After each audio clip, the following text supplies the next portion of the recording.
All or Nothing is out, guys. So Daniel has not watched it yet. I'm sorry. It's okay. I've watched it So for Daniel.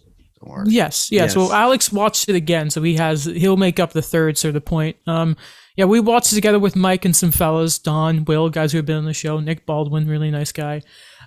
So we're gonna open the show talk about All or Nothing because like a few minutes ago we were starting to get into it and starting to rant about it.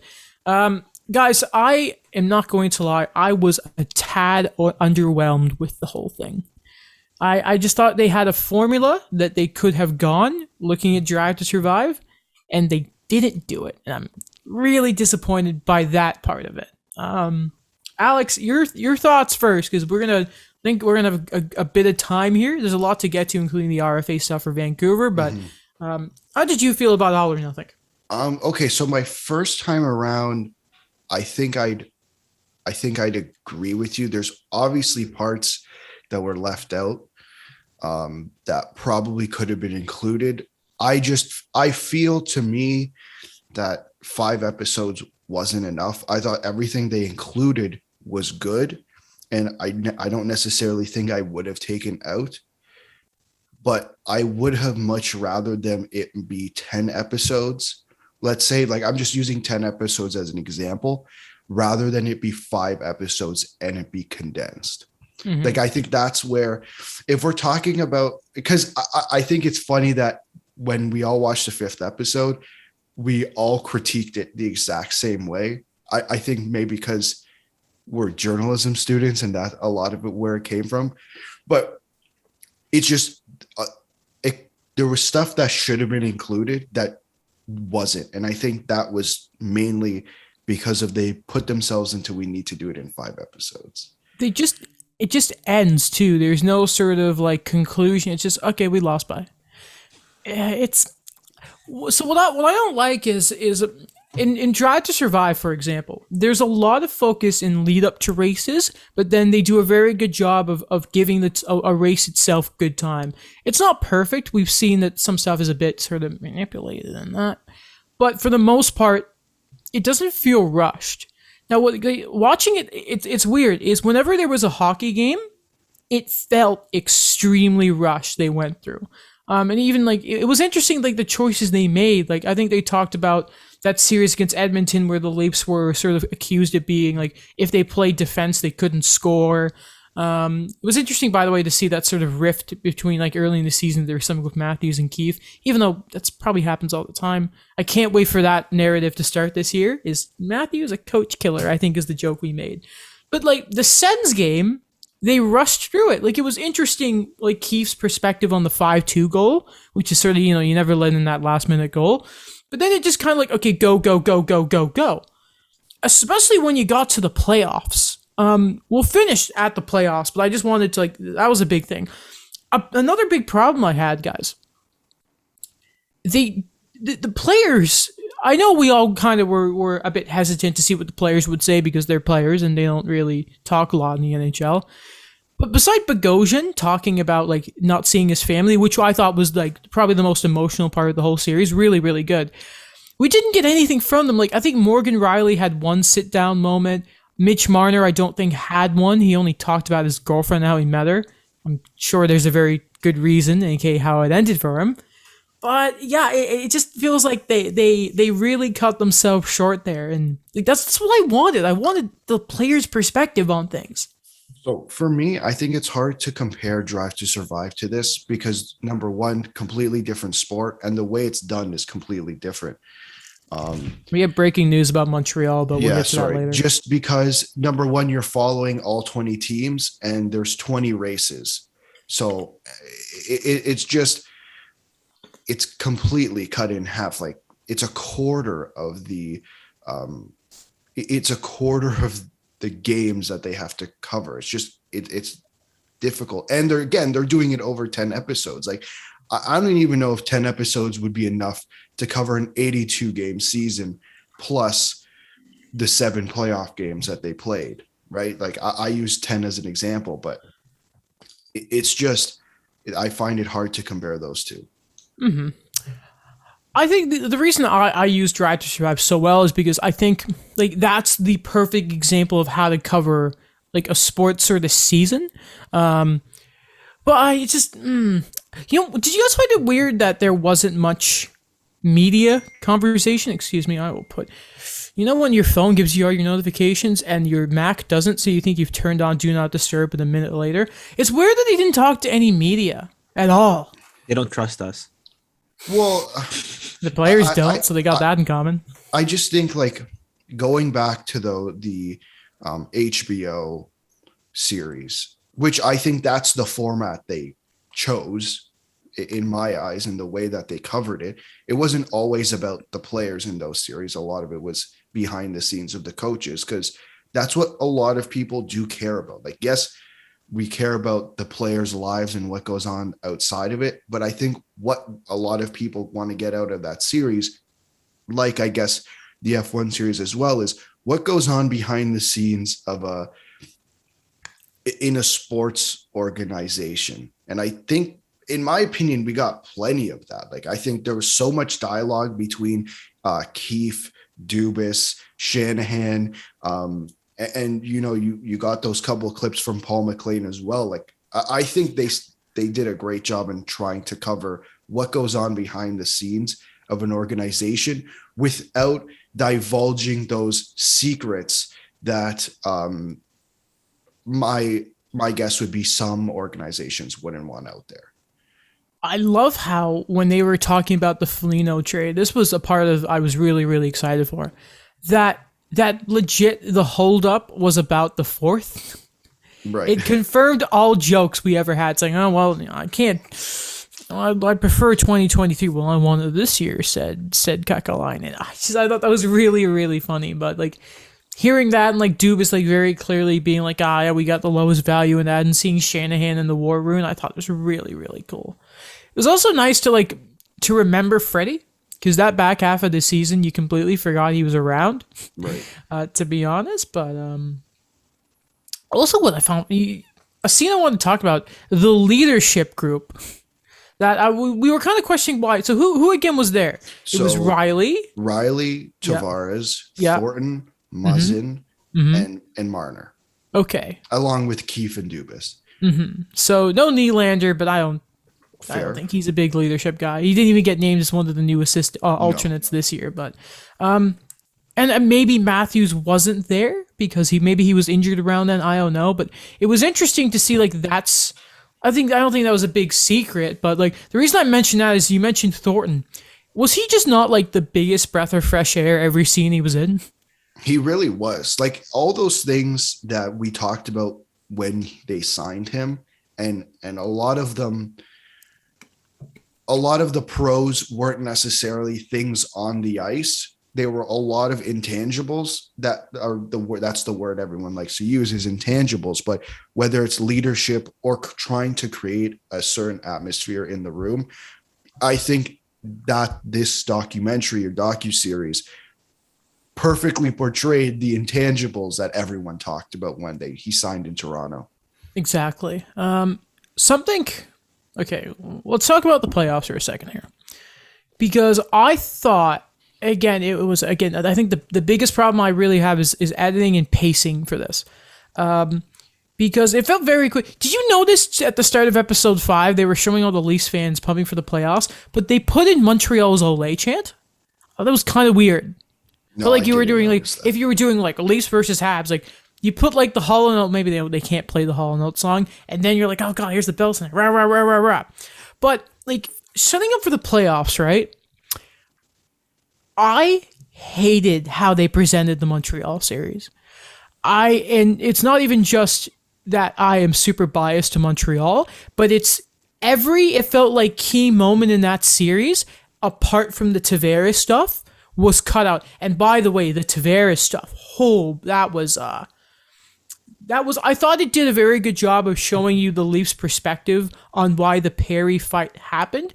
I still don't think it should have, but it was seeing like Hyman and that yell like John. That was not easy to watch. It was not. No, it wasn't easy to watch, and that was probably.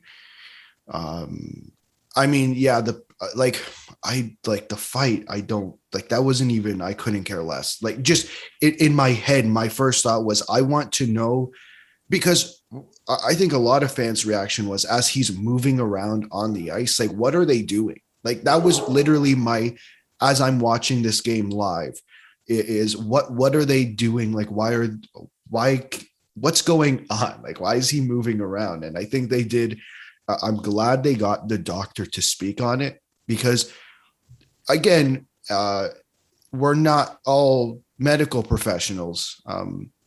So to hear from the guy who literally was in charge there, to hear from him explain it, breaking it down, made it a whole lot, I guess, reassuring in a way. Yeah. So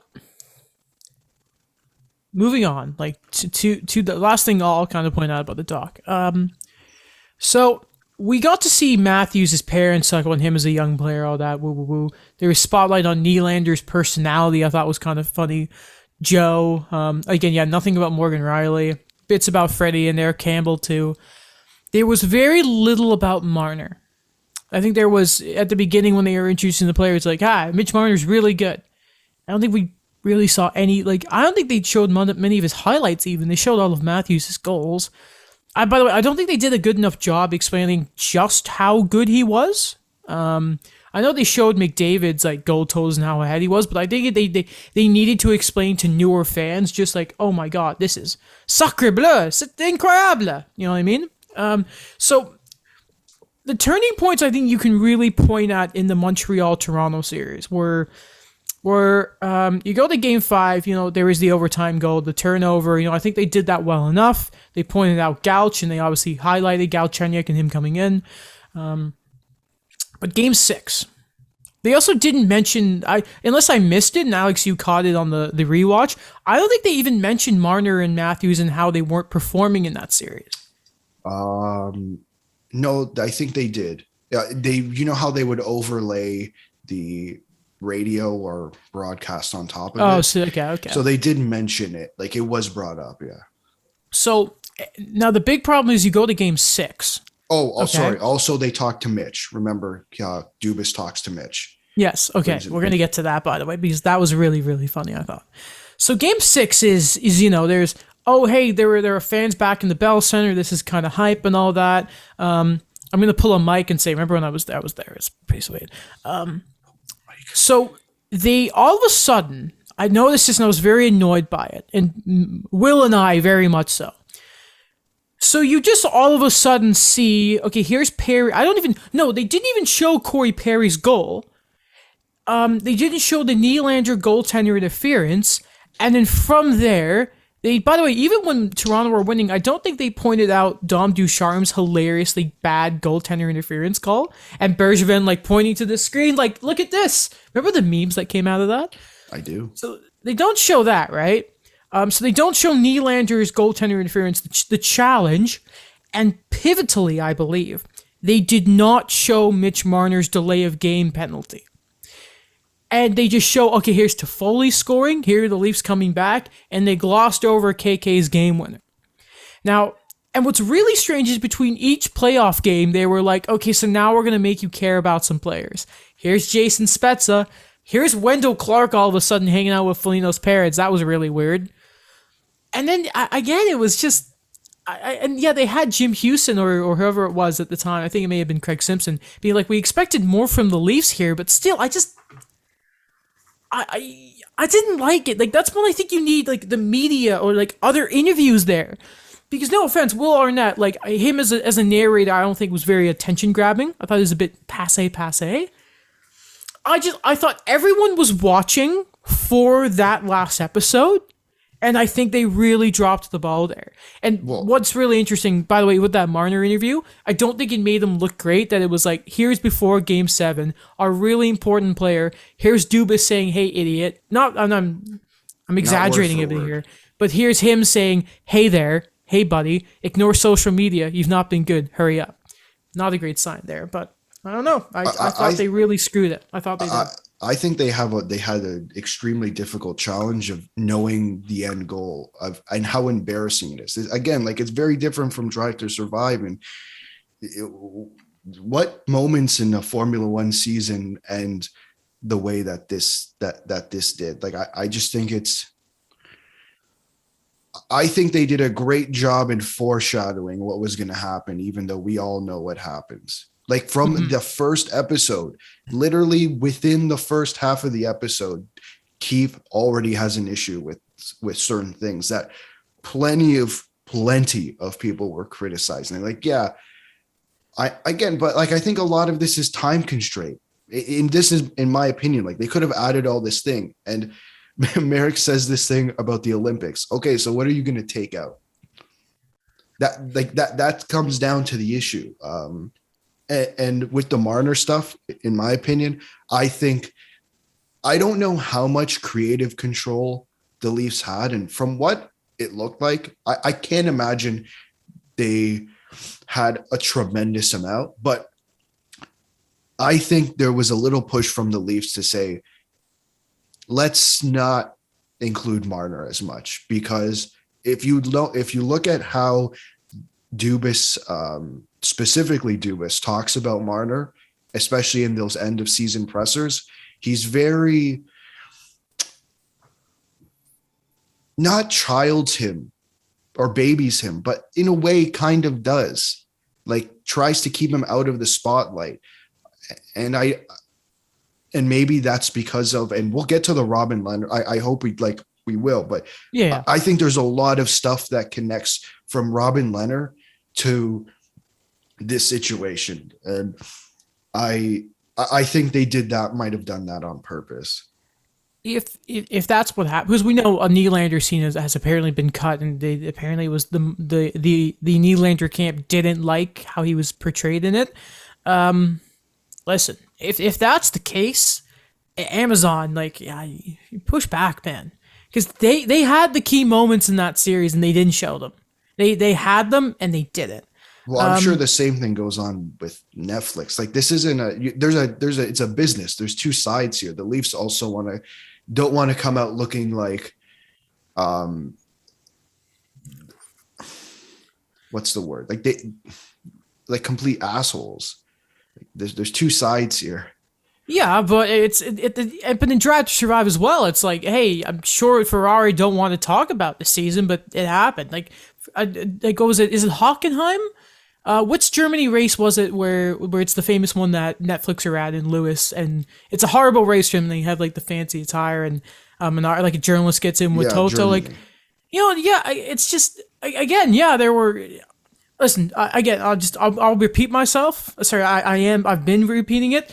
Listen, that's where I stand. I get there's two sides, but it was what I was looking for, and it was not there. Is what I'll say. Whenever we get to it again, and Daniel was watching it, Dan, we'll have a whole thing for your thoughts on Thank it. Thank you. It's still a good watch. I still think, like, those scenes with Dubas, and whenever there was a thing in Dubas's office with Keith, I was so excited for those scenes, by the way. Yeah. Because I think they were the best part, honestly. And we should actually mention this before we go. Alex, how did you feel about the Jimmy Vesey saga there? Because I felt so bad for him there. Yeah, I did feel bad for him. Like it was rough. That was a rough, like 15, 20 minutes there for a second. But before we move on, just one thing about Keith and Dubas in particular, I think what the entire series did for me was confirm or justify my beliefs of the season as a whole, but at the same time, justify my beliefs about Kyle Dubas, that it's not, I think a lot of people, and Keith said it, a lot of people see him as this one specific thing, but he grew up in hockey, and he's said this multiple times before in past interviews. So to see it play out behind the scenes, I think, number one, a lot of this season should be held accountable. Like the players should be held accountable for that season. And I think there's plenty of people who believe otherwise, but I think this series proves a lot.